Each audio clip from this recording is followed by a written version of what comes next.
Assalamualaikum warahmatullahi wabarakatuh. Kali ini kita akan belajar pembelajaran 3 ya.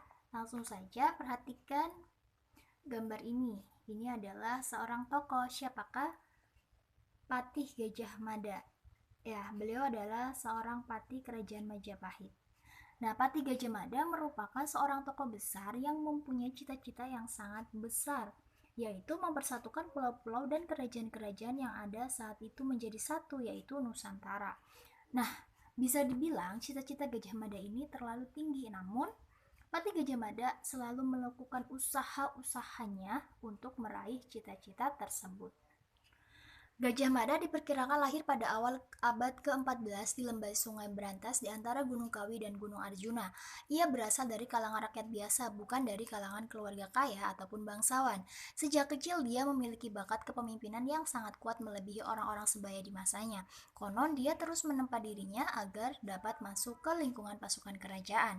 Gajah Mada memiliki arti gajah yang cerdas, tangkas, dan energik. Memulai pekerjaannya sebagai anggota prajurit Bayangkara. Karena kemampuannya, ia pun diangkat menjadi kepala prajurit Bayangkara dengan tugas memimpin pasukan pengaman dan pengawal raja. Pengabdian Gajah Mada pada kerajaan dimulai pada masa pemerintahan Raja Jayanegara, yaitu tahun 1309 sampai 1328. Berkat kerja keras dan kepemimpinannya yang hebat, Gajah Mada menjadi seorang patih kerajaan Majapahit pada masa pemerintahan Ratu Tribhuwana Tunggadewi. Jaya Wisnuwardani. Nah, pada saat hendak dilantik menjadi patih, Gajah Mada membuat janji yang sangat terkenal hingga kini, sebuah ikrar atau janji yang dikenal dengan nama Sumpah Palapa. Ia berjanji tidak ingin menikmati buah palapa kecuali dapat mempersatukan daerah-daerah seperti Seram, Tanjung Pura, Haru, Pahang, Semenanjung, Dompo, Bali, Sunda, Palembang, Tumasik, Singapura. Janji atau ikrar yang ia upayakan untuk terwujud dengan menyatukan wilayah tersebut menjadi wilayah Nusantara. Saat itu wilayah Nusantara lebih luas dari wilayah negara Indonesia saat ini. Saat itu wilayah Nusantara meliputi seluruh semenanjung Malayu atau Malaysia dan Singapura, Sumatera, Jawa, Kalimantan, Sulawesi, Sunda Kecil, Bali, Maluku, Papua, hingga wilayah Darwin, yaitu Australia. Luar biasa ya, luas sekali. Nah, bacaan ini bersumber dari www.kompasiana.com. Nah, berdasarkan bacaan tersebut, kita lengkapi peta pikiran ya. Nah, di sini ada peta pikiran. Asal-usul, cita-cita, perjalanan karir, dan sikap dan nilai. Asal-usulnya, Gajah Mada berasal dari kalangan rakyat biasa, bukan dari kalangan keluarga kaya ataupun bangsawan. Cita-citanya menyatukan seluruh wilayah Nusantara di bawah kekuasaan Kerajaan Majapahit. Perjalanan karir memulai pekerjaannya sebagai anggota prajurit Bayangkara dan patih Kerajaan Majapahit pada masa pemerintahan Ratu Tribhuwana Tunggadewi.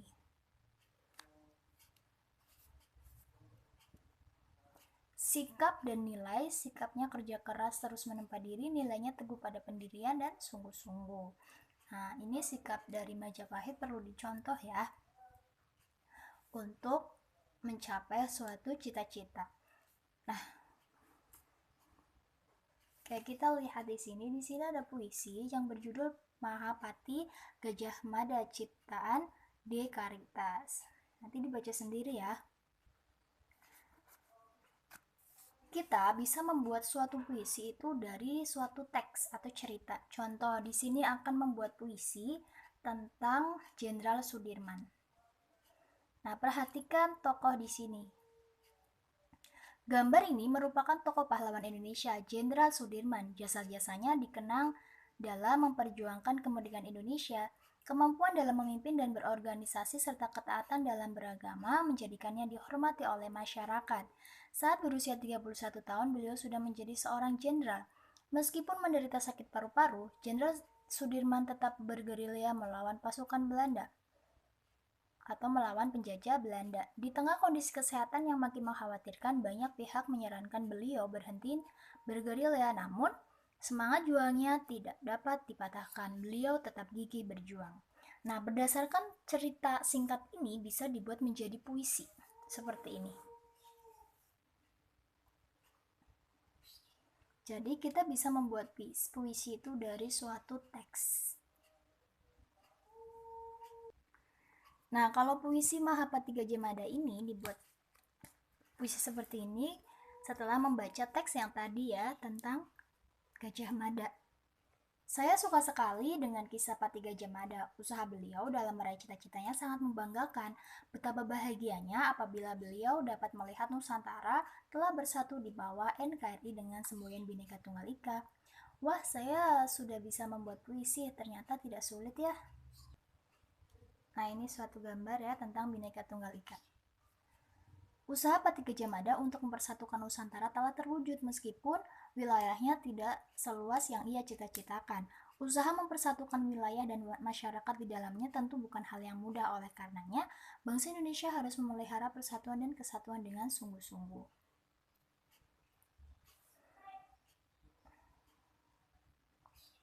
Oke, di sini ada suatu kegiatan mewawancarai atau bertanya kepada teman kalian tentang budaya teman kalian. Ya, ini kita akan belajar tentang keragaman suku dan budaya di lingkungan sekitar. Nah, ini tidak usah dikerjakan. Setiap kalian pasti memiliki budaya yang berbeda.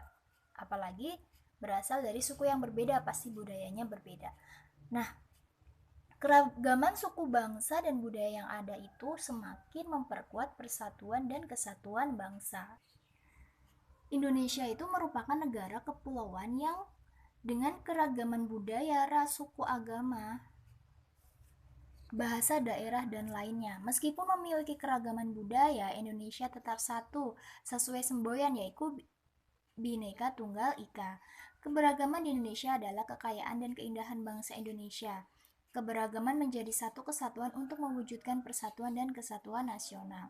Indonesia memiliki beragam suku bangsa. Suku bangsa satu dengan suku bangsa lainnya memiliki perbedaan dari pulau asal, bahasa daerah, pakaian adat, rumah adat, hingga adat istiadatnya. Suku bangsa Indonesia memiliki lebih dari 300 kelompok suku bangsa. Dalam satu pulau dapat dihuni oleh beberapa suku bangsa. Misalnya di Pulau Jawa terdapat suku Sunda, suku Jawa, suku Betawi, suku Tengger, suku Baduy, dan suku Samin. Nah, pakaian adat Indonesia juga memiliki beragam pakaian adat. Setiap pakaian adat memiliki makna dan ciri khas yang tersendiri. Nah, ini ada contoh pakaian adat yang ada di Indonesia. Ini beberapa contohnya. Kemudian rumah adat. Ya, bentuk rumah adat setiap daerah pun berbeda. Nah, ini beberapa contohnya. Kalian bisa mencari di sumber lain tentang suku bangsa, pakaian adat, atau rumah adat supaya pengetahuan kalian semakin bertambah. Kemudian bahasa juga dan tarian daerah, kemudian agama. Untuk bahasa, Indonesia memiliki beragam bahasa daerah, misalnya bahasa Betawi digunakan oleh penduduk di Provinsi DKI Jakarta, bahasa Batak digunakan oleh penduduk di Provinsi Sumatera Utara, dan bahasa Cia-Cia digunakan oleh penduduk di Provinsi Sulawesi Tenggara. Kemudian tari daerah, jenis tari daerah Indonesia sangat banyak contohnya. Tari kecak dari Bali, tari gambyong dari Jawa Tengah, tari piring dari Sumatera Barat, dan tari kipas Pakarena dari Sulawesi Selatan. Nah, agama juga termasuk salah satu bentuk keberagaman di negara kita. Ada 6 agama yang diikuti pemerintah Indonesia, yaitu Islam, Kristen, Katolik, Hindu, Buddha, dan Konghucu. Usaha keras Pati Gajah Mada untuk menyatukan Nusantara sangat beralasan. Nusantara memiliki sumber daya alam yang beragam dan kaya. Sumber daya alam digunakan untuk memenuhi kebutuhan manusia. Kamu telah mempelajari berbagai jenis sumber daya alam yang ada di sekitarmu. Sumber daya alam adalah segala sesuatu dari alam yang dapat digunakan untuk memenuhi kebutuhan hidup manusia.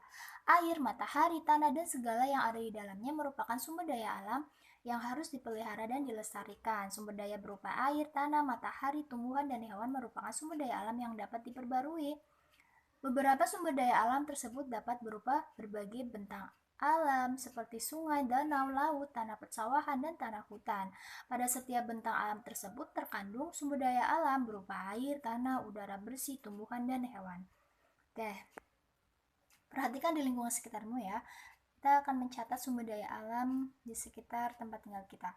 Misalnya ya, sumber daya air terdapat di sungai, manfaatnya untuk mengairi sawah. Hewan terdapat di hutan untuk sebagai bahan makanan. Kayu di hutan untuk bahan bangunan. Minyak bumi terdapat di tanah untuk bahan bakar. Batu terdapat di sungai untuk bahan bangunan. Ini beberapa contoh sumber daya alam, tempatnya dan manfaatnya. Nah, sumber daya alam apa saja yang paling banyak tersedia di tempat tinggalmu? Misalnya nih, sumber daya alam yang paling banyak dimanfaatkan di daerahku adalah kayu. Misalnya biasanya tinggal di daerah pegunungan ya, daerah dekat. Bagaimana masyarakat sekitar memanfaatkannya? Kayu digunakan sebagai bahan bangunan. Seperti ada orang yang menanami lahan dengan tanaman jati ya, banyak sekali. Nanti kayu jati itu diambil, kemudian bisa dijual. Nah, kegunaannya itu untuk sebagai bahan bangunan. Bagaimana usaha masyarakat sekitar menjaga dan memeliharanya? Hutan dirawat dengan cara penanaman kembali kayu yang telah ditebang.